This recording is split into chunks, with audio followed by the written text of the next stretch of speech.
Neste vídeo, vamos dar uma olhada mais de perto na resistência, ductilidade e tenacidade, três propriedades muito importantes dos materiais. Vamos começar! A resistência é a capacidade do material de resistir a uma determinada força sobre ele aplicada. Dois valores diferentes são normalmente usados para definir a resistência de um material, a resistência à tração e o limite de escoamento. Vamos defini-los dando uma olhada na curva tensão-deformação obtida a partir de um ensaio de tração. O limite de resistência à tração do material é definido como a tensão máxima que ele alcança durante o ensaio de tração, correspondente a este ponto na curva de tensão-deformação. É a tensão máxima que o material consegue resistir durante o ensaio de tração. O limite de escoamento é definido como a tensão na qual o material começa a deformar de forma plástica. Tensionar o material além do seu limite de escoamento resultará em deformação permanente após a carga ser removida. Muitas estruturas e componentes são projetados para garantir que eles apenas se deformem de forma elástica, o que torna o limite de escoamento um critério usado para definir a falha em projetos de engenharia. Se a carga aplicada variar com o tempo, é possível que a falha ocorra em níveis de tensão bem abaixo do limite de escoamento. Esse tipo de falha é chamado de fadiga. Em alguns materiais, a transição da deformação elástica para a plástica não é claramente definida. Nesses casos, o limite de escoamento pode ser definido usando o método de deslocamento de 0,2%. Para isso, desenhamos uma linha com a inclinação igual ao módulo de Young e o deslocamos 0,2% para a direita na curva tensão-deformação. Até agora, falamos apenas da resistência na direção da tração. Mas e na compressão? Para materiais dúcteis como o aço macio, o limite de escoamento e o limite de resistência são muito parecidos na tração e na compressão. Os ensaios de tração são geralmente mais fáceis de realizar em comparação aos testes de compressão. Sendo assim, ensaios de compressão não são realizados com frequência para estes materiais. Para materiais frágeis como o concreto e a cerâmica, a resistência do material é maior na compressão do que na tração. Eu vou falar o porquê deste caso mais para frente. Primeiro vamos olhar para alguns exemplos de valores de resistência para alguns materiais diferentes. O limite de escoamento é apresentado para materiais dúcteis e o limite de resistência compressiva é apresentado para materiais quebradiços.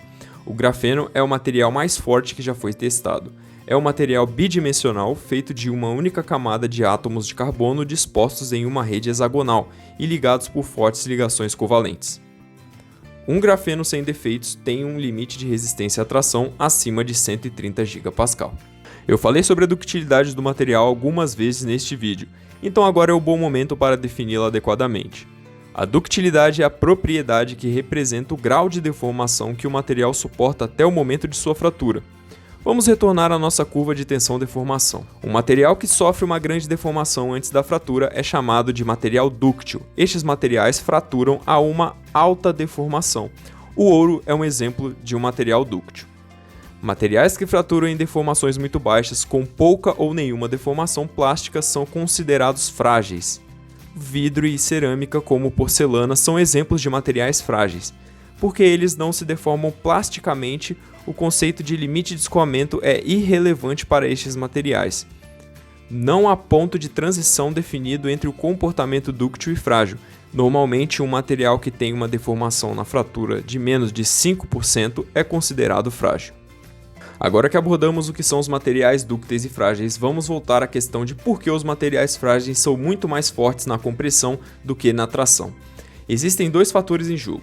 O primeiro fator é que as cargas de tração tendem a ajudar na formação e na propagação de rachaduras, enquanto as cargas compressivas não, como ilustrado aqui. O segundo fator é que em materiais frágeis ocorre muita pouca ou nenhuma deformação plástica para redistribuir tensões em falhas existentes. Isso significa que grandes concentrações de tensão se acumulam na ponta da trinca, resultando em fratura. Em materiais dúcteis ocorre deformação plástica que alivia as tensões localizadas. A ductilidade pode ser dependente da temperatura. Muitos tipos de aço, por exemplo, são dúcteis à temperatura ambiente, mas tornam-se frágeis quando a temperatura cai abaixo da temperatura de transição. Essa temperatura de transição é uma consideração de projeto importante, porque a falha dúctil é normalmente preferida à falha frágil. O famoso exemplo de falha frágil é o Titanic. Acredita-se que as águas geladas do Atlântico Norte tenham feito com que o aço do casco do navio caísse abaixo de sua temperatura de transição dúctil para frágil, resultando em uma catastrófica fratura frágil.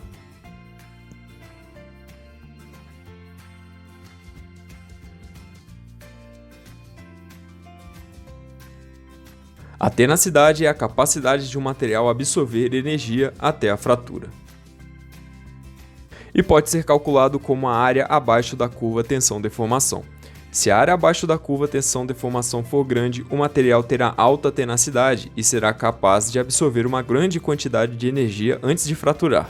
Para o material ter alta tenacidade, deve ter um bom equilíbrio entre ductilidade e resistência. Materiais de baixa resistência e materiais frágeis tendem a ter baixa tenacidade.